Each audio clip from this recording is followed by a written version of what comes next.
نحمده ونصلي على رسوله الكريم معزز سامعین کرام و خواتین و مستورات،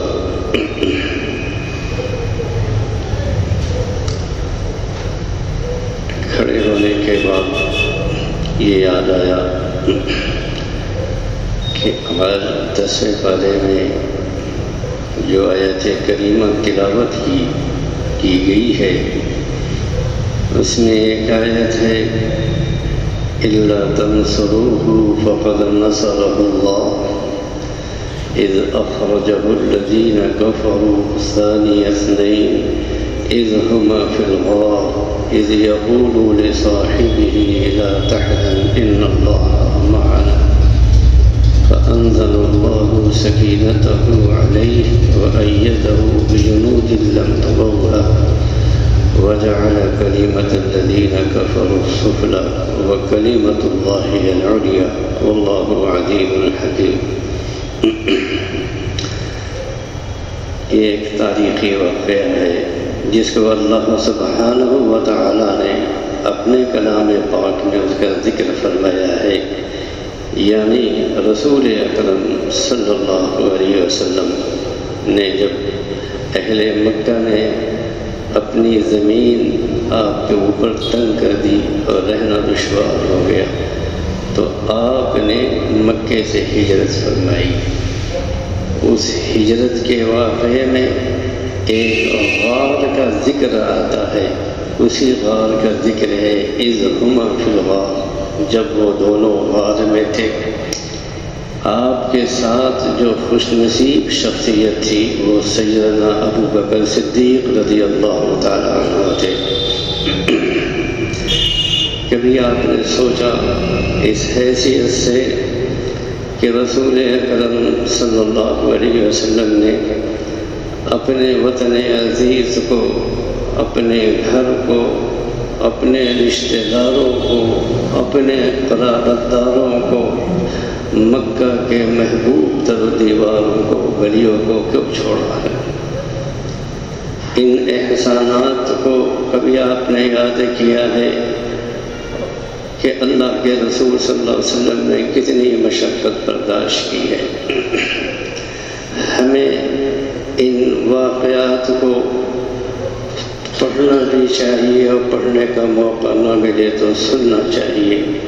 کسی فارسی شاعر کا شعر ہے، تازہ خواہی داشتن گردا بہائے سینہ را باز خواہ این قصہ باری نارا۔ اگر دل کے داغوں کو تم تازہ رکھنا چاہتے ہو ایمان سے اور عمل سے تو ان قصوں کو بار بار پڑھا کرو۔ وہ تھوڑی سی قصے کی تفصیل آپ کے سامنے رکھتا ہوں جس سے ایمان تازہ ہوگا۔ رسول اکرم صلی اللہ علیہ وسلم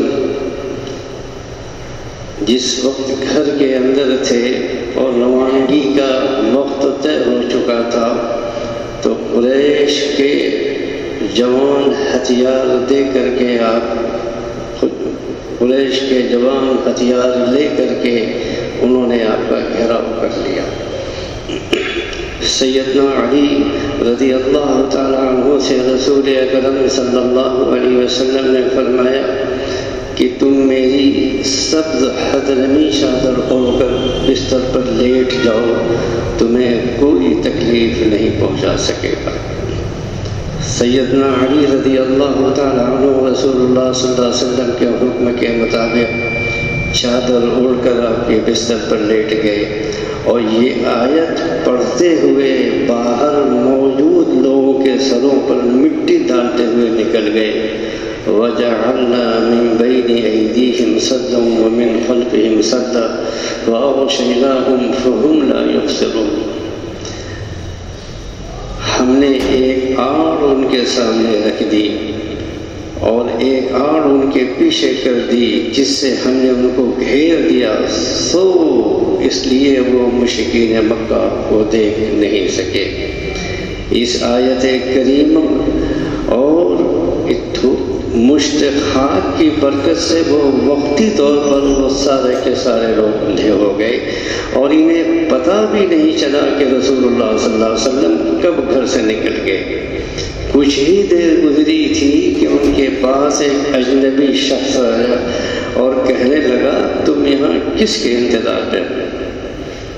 محمد صلی اللہ علیہ وسلم تو کب کے یہاں سے نکل گئے۔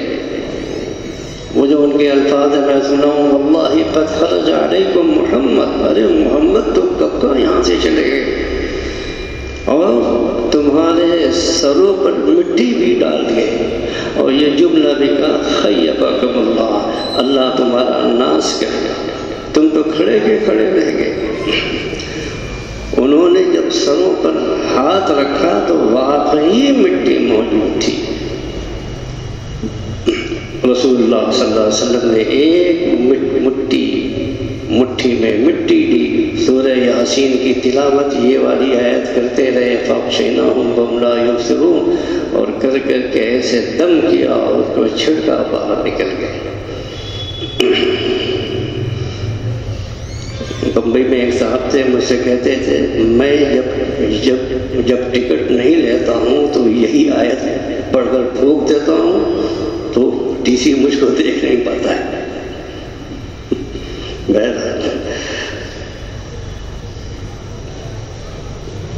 وہ صبح تک منتظر رہے، یہاں تک کہ سیدنا علی باہر نکلے تو ان کو احساس ہوا کہ واقعی یہ لوگ بیوقوف بن گئے۔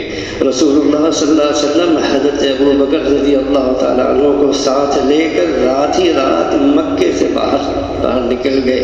ان کا رخ جبل ثور کی طرف تھا جو مسجد حرام سے جنوب میں واقع ہے۔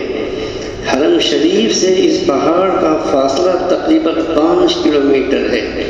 یہ جہت اس لیے اختیار کی گئی تاکہ مشرکین مکہ رسول اللہ صلی اللہ علیہ وسلم کو ہجرت پتہ نہ چلے۔ ان کے وہم و گمان میں بھی یہ بات نہیں ہوگی کہ جبل ثور میں چھپا جا سکتا ہے، وہ کوئی چھپنے کی جگہ ہے۔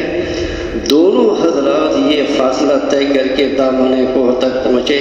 یہ پہاڑ نہایت بلند ہے، چڑھائی بہت زیادہ ہے، راستے پتھریلے ہیں، پرپیچ ہیں۔ سطح زمین سے 728 میٹر اونچا یہ پہاڑ، شمال کی طرف جنوب کی طرف 4123 میٹر اور مشرق سے مغرب میں 4000 میٹر تک پھیلا ہوا ہے۔ جبل ثور کبھی جبل حلحل کے نام سے بھی مشہور تھا۔ بہرحال راستے میں جبل ثور اس کو اس لیے کہتے ہیں کہ یہ جنوب کی طرف سے یہ پہاڑ بیل کی طرح معلوم ہوتا ہے، بیل کی شکل کا۔ ثور کے معنی عربی میں بیل کے آتے ہیں، اس لیے اس کو جبل ثور کہتے ہیں۔ اس غار کا دہانہ جو ہے یعنی اندر جانے کا راستہ کافی کشادہ ہے اور اندر سے بھی اس پہ اتنی وسعت ہے کہ 2 آدمی آرام کے ساتھ رہ سکتے ہیں۔ اس غار کا رخ خانہ کعبہ کی طرف ہے۔ اصل واقعہ میں جلدی سے بیان کر دوں۔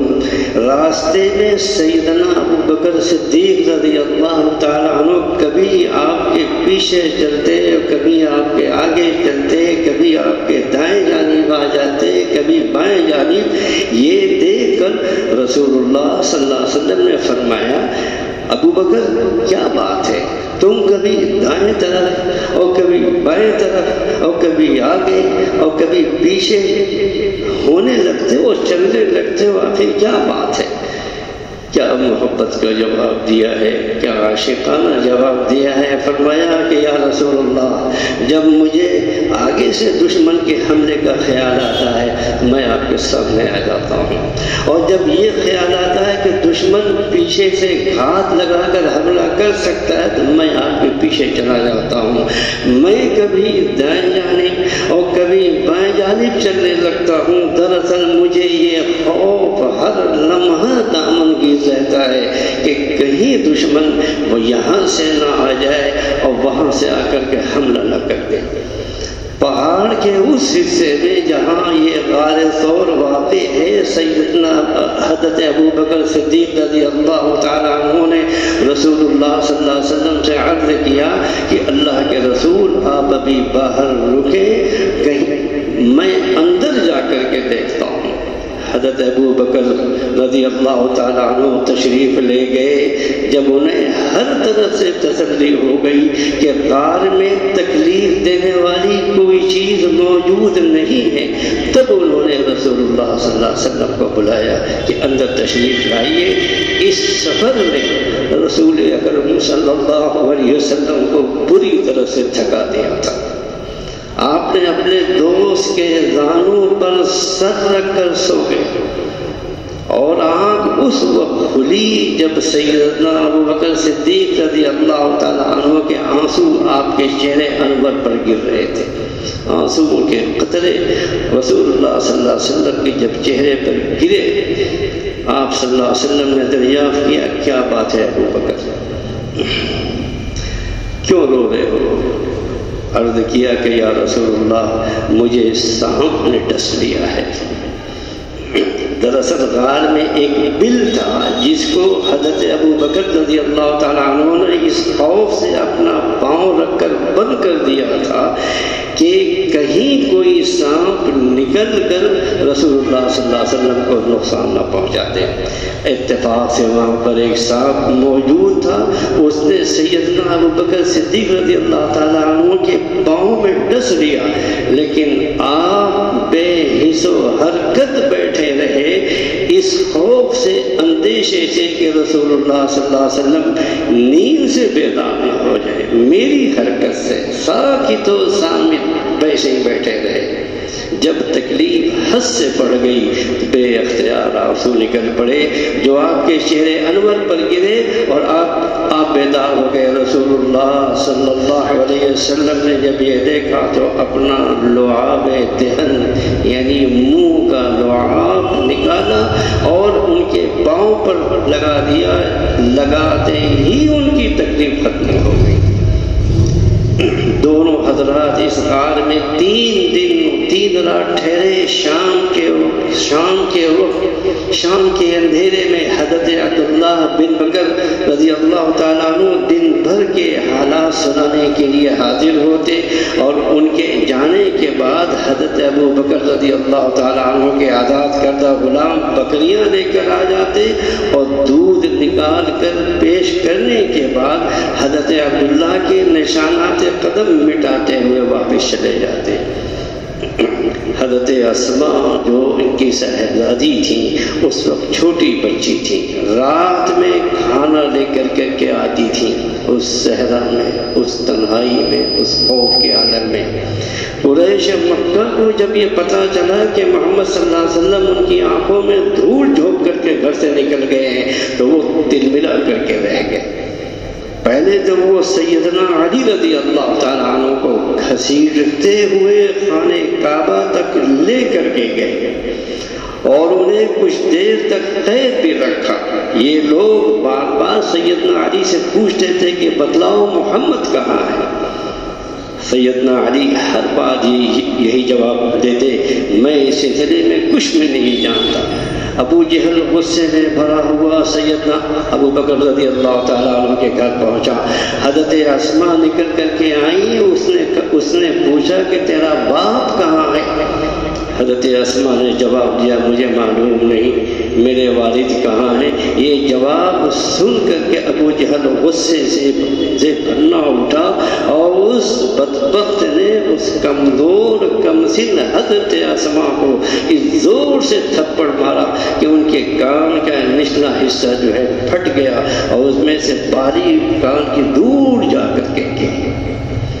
اس ناکامی کے بعد قریش کے بڑے بڑے لوگ پھر جمع ہوئے، مشورے سے طے پایا کہ مکے سے باہر جانے والے تمام راستوں پر آدمی دوڑائے جائیں اور اعلان کیا گیا کہ محمد کو جو بھی مردہ یا زندہ پکڑ کر کے لائے گا اسے قدر یعنی قیمتی انعامات سے نوازا جائے گا۔ فوری طور پر گھوڑ سوار پیدل روانہ ہو گئے اور نشان راہ کے ماہرین کی ٹولیاں ان کی تلاش سے جستجو میں نکل پڑی، ایسی ہی ایک ٹولی غار ثور کے دیانے تک بھی پہنچ گئی ڈھونڈتے ڈھونڈتے۔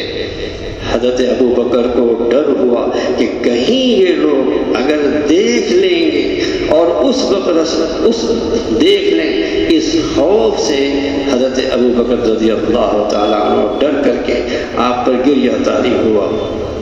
اس وقت رسول اللہ صلی اللہ علیہ وسلم نے حضرت ابو بکر کو تسلی دی اور یہ فرمایا کہ یا ابا بکر ما ظنک باثنین اللہ ثالثہما، ابو بکر ان کے بارے میں تمہارا کیا خیال ہے جن کا تیسرا اللہ ہو اور اللہ کی ذات ہو۔ سرکار دو عالم صلی اللہ علیہ وسلم اپنے ساتھی کے ساتھ 3 رات غار میں رہے۔ روایات میں ہے غار کے منہ پر مکڑیوں نے جالا بنا لیا تھا۔ کفار مکہ جب تلاش کرتے ہوئے غار کے دہانے پر پہنچے تو آپ آپس میں کہنے لگے کہ اگر اس غار میں کوئی شخص داخل ہوتا تو مکڑی کے جالے نہ ہوتے۔ اگر یہ واقعہ تفصیل سے بیان کیا گیا ہے، مختصر طور پر اس آیت کی روشنی میں آپ کے سامنے عرض کر دیا گیا۔ اللہ تعالیٰ جناب رسول اللہ صلی اللہ علیہ وسلم کی سیرت، اخلاق اور عادات اور ان کے نقش قدم پر ہم سب کو چلنے کی توفیق عطا فرمائے۔ انہوں نے کتنی قربانیاں دی ہیں۔ وآخر دعوانا الحمد للہ رب العالمین۔